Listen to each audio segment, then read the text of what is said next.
নমস্কার বন্ধুরা, ওয়েলকাম সবাইকে শুভ স্পোর্টস নিউজ চ্যানেলে। তো বন্ধুরা, এই ভিডিওতে আমরা আলোচনা করতে চলেছি ইন্ডিয়ান ফুটবলে রিলেটেড বেশ কিছু গুরুত্বপূর্ণ ট্রান্সফার আপডেট। তাই পুরো ভিডিওটি শেষ পর্যন্ত দেখার অনুরোধ রইল। তো বন্ধুরা, প্রথমেই যাকে নিয়ে আপডেট দেবো সে হলো মাইকেল সুসাইরাজ, যাকে তোমরা সকলেই চেনো।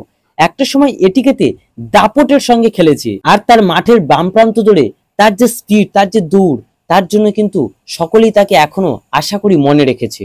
তো দারুণ একজন প্লেয়ার ছিলেন কিন্তু এই মাইকেল সুসাইরাজ, কিন্তু চোট আঘাতে জর্জরিত হয়ে তার লাইফটাই এখন শেষ হতে বসেছে। তবে গত মৌসুমে উড়িষ্যা এফসির সাথে যুক্ত ছিলেন, কিন্তু সুযোগ পায়নি, সেখান থেকেও তাকে ছেড়ে দেওয়া হয়েছে।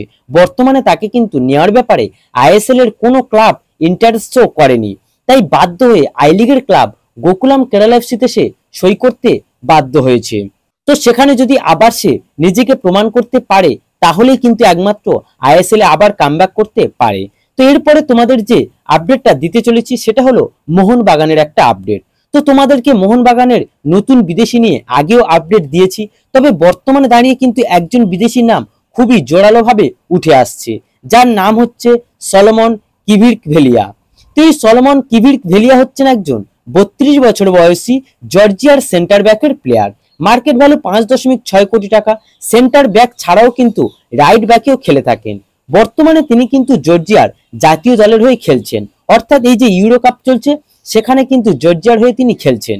তো এবার যদি তার বর্তমান ক্লাবের কথায় আসি, তাহলে তিনি কিন্তু সৌদির একটি ফার্স্ট ডিভিশনাল ক্লাবে খেলছেন। তো সেই ক্লাবের সঙ্গে তার কিন্তু এই জুন মাসেই চুক্তি শেষ হয়ে যাচ্ছে। তো শোনা যাচ্ছে এই বিদেশিটির প্রতি কিন্তু একটু বেশি ইন্টারেস্ট শো করছে মোহনবাগান। তো পরবর্তীকালে যদি কোনো কনফার্মেশন আপডেট পাই তাহলে অবশ্যই তোমাদের জানিয়ে দেবো। তো এরপরে 3 নম্বর যে আপডেটটা দিতে চলেছি সেটা মোহাম্মদ হাম্মাদকে নিয়ে। তো এই মোহাম্মদ হাম্মাদ হচ্ছেন একজন 26 বছর বয়সী ভারতীয় সেন্টার ব্যাকের প্লেয়ার, যার মার্কেট ভ্যালু 1 কোটি টাকা, এবং সেন্টার ব্যাক ছাড়াও কিন্তু রাইট ব্যাকেও খেলতে পারে। তো এই প্লেয়ারটি কিন্তু যে গোয়াতে আসতে চলেছে সেটা তোমাদের কিন্তু আগেও জানিয়েছিলাম। তো এই মোহাম্মদ হামাদের সাইনিং এর ঘোষণাটি কিন্তু কাল করে দিয়েছে এফসি গোয়া। এখনো পর্যন্ত 1 বছরের ডিল সাইন করেছে বলে শোনা যাচ্ছে। তো গাইস, এই ভিডিওতে এই আপডেটগুলি জানানোর ছিল। যদি ভিডিওটি ভালো লেগে থাকে তাহলে অবশ্যই লাইক ও সাবস্ক্রাইব করে দিও।